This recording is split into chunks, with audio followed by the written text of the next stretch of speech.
നമ്മുടെ എല്ലാ ബുധനാഴ്ചയും രാവിലെ അല്ലെങ്കിൽ ഉച്ചയ്ക്ക് കോർപ്പറേഷൻ്റെ സ്റ്റിയറിംഗ് കമ്മിറ്റി യോഗം സാധാരണ ചെയ്യാറാണ്.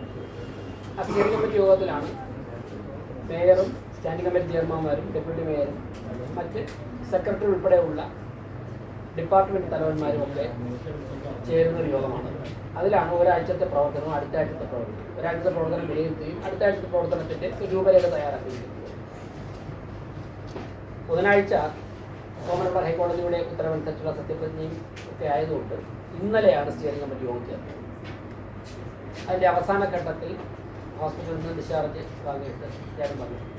അപ്പോൾ വളരെ ഗൗരവമായ ചില വിഷയങ്ങൾ ചർച്ച ചെയ്യുന്നുണ്ടായിരുന്നത് കൊണ്ടാണ് ഇന്നലെ തന്നെ ഹോസ്പിറ്റലിൽ നിന്നും വന്നിട്ട് അവസാന സമയത്ത് പങ്കെടുക്കുകയാണ്.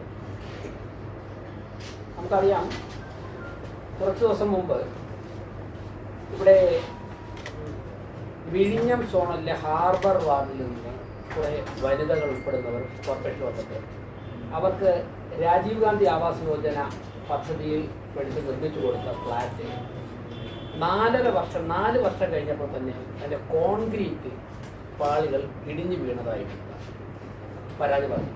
അപ്പം നേരത്തെയും നമ്മുടെ ശ്രദ്ധയിൽപ്പെട്ടിട്ടുണ്ട് ഈ വിഷയം. ഒരു കോൺക്രീറ്റ്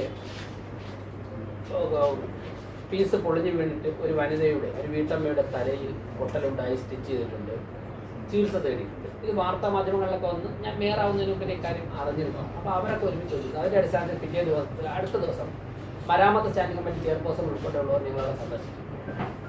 അപ്പോൾ ആൾക്കാർ വന്ന് അവിടുത്തെ കാര്യങ്ങളൊക്കെ പറയും. അതിനുശേഷം ഹാർബർ വാർഡിൽ നിന്നും ഈ ഫ്ലാറ്റിൽ ജീവിക്കാൻ പറ്റുന്നില്ല, പ്രത്യേകിച്ച് മഴ കൂടി ആകുമ്പോഴേക്കും വളരെ ദുരന്തമാണ്, അപകടാവസ്ഥയിലാണെന്ന് പറഞ്ഞിട്ട് നിരവധി കംപ്ലൈൻറ്റ് കൊടുക്കും.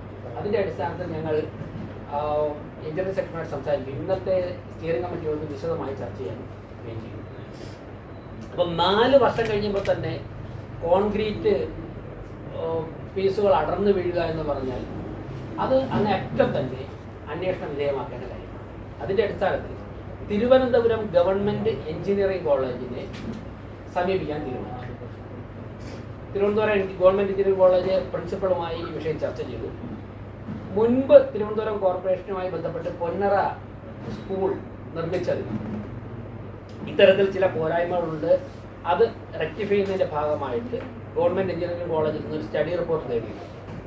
അപ്പോൾ അത്തരത്തിൽ വിഴിഞ്ഞം സോണലിലെ ഹാർബർ വാർഡിൽ മൈലാഞ്ചിക്കല്ല്, മതിപ്പുറം, കട്ടച്ചാൽ, വലിയ പറമ്പ്, താഴെ വീട്ടുവിളാകം, ഈ പ്രദേശങ്ങളാണ് ഈ ഫ്ലാറ്റുകൾ നിർമ്മിച്ചിരിക്കുന്നത്.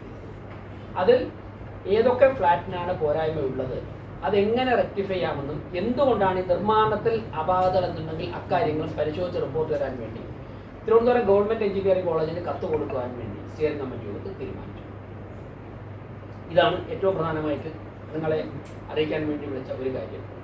ഇനി ഇത് അവിടെ മേയർ അവിടെ സന്ദർശിച്ചതിൻ്റെ അതിന് ശേഷം എന്ത് നടപടിയാണെന്ന് അവിടെയുള്ള ആൾക്കാർ ചോദിക്കുന്നുണ്ട്. ഈ നടപടി അവിടെ പോയി ആ ഫ്ലാറ്റിൽ ജീവിക്കുന്ന ആൾക്കാരെ കണ്ട് അവരോട് ഈ നടപടി പറയും. അതിൻ്റെ അടിസ്ഥാനത്തിൽ അടുത്ത കൗൺസിൽ യോഗം കഴിഞ്ഞാൽ ഉടൻ തന്നെ ഇക്കാര്യങ്ങൾ ആവശ്യപ്പെട്ടുകൊണ്ട് തിരുവനന്തപുരം ഗവൺമെൻറ് എഞ്ചിനീയറിംഗ് കോളേജിൽ കത്ത് കൊടുക്കും.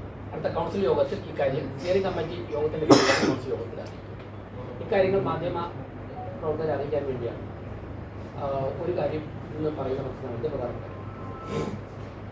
മറ്റൊന്ന്, ഇപ്പോൾ നമ്മൾ വളരെ വ്യാപകമായിട്ട് ചർച്ച ചെയ്ത ഒരു വിഷയമാണ് സ്മാർട്ട് സിറ്റി നിർമ്മാണവുമായി ബന്ധപ്പെട്ടുള്ള കാര്യം. നമുക്കെല്ലാവർക്കും അറിയാം, സ്മാർട്ട് സിറ്റി പദ്ധതിയിൽപ്പെടുത്തി നിർമ്മാണം പൂർത്തിയാക്കിയ പല കെട്ടിടങ്ങളിലും ഒരുപാട് പോരായ്മകളുള്ളതായിട്ടുള്ള വിലയിരുത്തലുകൾ വന്നു. ഞങ്ങൾ എല്ലാ തരത്തിലുള്ള പരിശ്രമം നടത്തിയിട്ടും പാളയം മാർക്കറ്റിൽ കെട്ടിയിട്ടിട്ടുള്ള കടകളിൽ കച്ചവടക്കാർ പോകാൻ തയ്യാറാകുന്നില്ല, അവിടേക്ക് പോകാൻ തയ്യാറാകുന്നില്ല. അതുപോലെ തന്നെ മ്യൂസിയം ഭാഗത്ത് നേരിട്ടെത്തി എഞ്ചിനീയറിംഗ് വിഭാഗവുമായി ബന്ധപ്പെട്ട് സന്ദർശനം നടത്തി അവിടെയും പരിശോധനകളും ചർച്ചകളും നടത്തിയിട്ടും ആ കടകളും തുറക്കാൻ സാധിച്ചു. ഇത് വളരെ ഗുരുതരമായ പിഴവാണ്. സ്മാർട്ട് സിറ്റി പദ്ധതികൾ നടപ്പിലാക്കിയുള്ള ഒരു പിഴവായിട്ടാണ് വിലയിരുത്തുന്നത്. അതോടൊപ്പം തന്നെ നിർമ്മാണം പൂർത്തിയാക്കിയ പല മൾട്ടി ലെവൽ കാർ പാർക്കിംഗ് കേന്ദ്രങ്ങളുടെ കാര്യത്തിലും വ്യത്യസ്ത അഭിപ്രായമുണ്ട്. ഇലക്ട്രിക് ബസ് പർച്ചേസിന്റെ കാര്യത്തിൽ, ആ ടെൻഡറിന്റെ കാര്യത്തിലൊക്കെ തന്നെ വ്യത്യസ്തമായ അഭിപ്രായങ്ങളുണ്ട്. കോർപ്പറേഷൻ അന്നത്തെ സെക്രട്ടറി ഉൾപ്പെടെയുള്ളവർ ആവശ്യപ്പെട്ട പല രേഖകളും ടെൻഡറുമായി ബന്ധപ്പെട്ടുള്ള കിട്ടിയിട്ടില്ല എന്ന് പറഞ്ഞു.